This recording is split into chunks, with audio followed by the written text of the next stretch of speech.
ሰላም ቤተሰብ እንዴት ናችሁ? እኔ እግዚአብሔር ይመስገን በጣም ደህና ነኝ።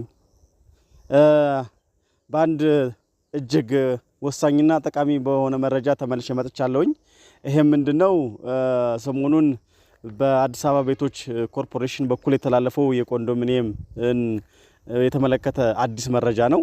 እንደሚታወቀው መንግስት በ2018 በጀት ዓመት ልዩ ትኩረት አድርጎ 100,000 ቤቶችን እንደሚገነባ በይፋ በሚዲያ መናገሩና በአዲስ አበባ ምክር ቤት በኩል ራሱ በከንቲባ አዳነች አቤቤ በኩል ይፋ መደረጉ ይታወቃል። ስለዚህ ይሄን አስመልክቶ አዲስ አበባ ከተማ አስተዳደር ቤቶች ኮርፖሬሽን ያስተላለፈው መልእክት ምንድነው? በቅርቡ እጣ ስለሚወጣ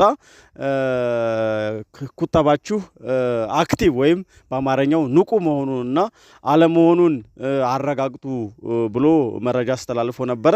ይህ መረጃ ትክክል ቢሆንም አንዳንድ ሶሻል ሚዲያዎች ግን መረጃውን ይዘት በማዛባት ህዝቡን በማጨናነቅና ህዝቡን ላላስፈላጊ እንግልትና ወጪ ሲዳርጉ ታይቷል። ይህም ምንድነው? ያዛቡት መረጃ የቱ ጋር ነው?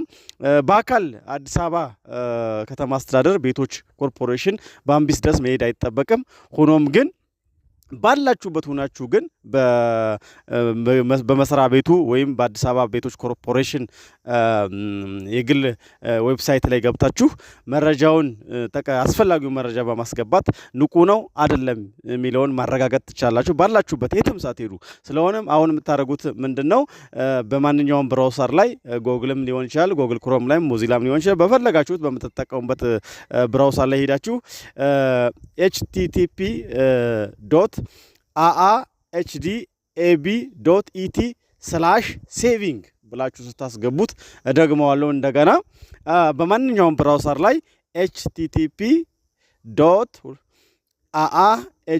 አዲስ አበባ ማለት ነው ሃውስ ዲቨሎፕመንት ab.et/saving ብላችሁ ስትጽፉ ቀጥታ ወደ እንትኑ ያስገባችኋል። ወደ መረጃ የምታስገቡት ላይ እዛ ላይ ምንድነው የሚለው ስም አለ።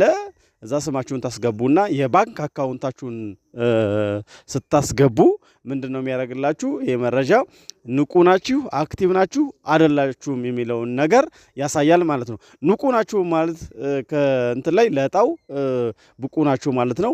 አስፈላጊውን የሆነ ቁጠባ ቀጥሉ ማለት ነው።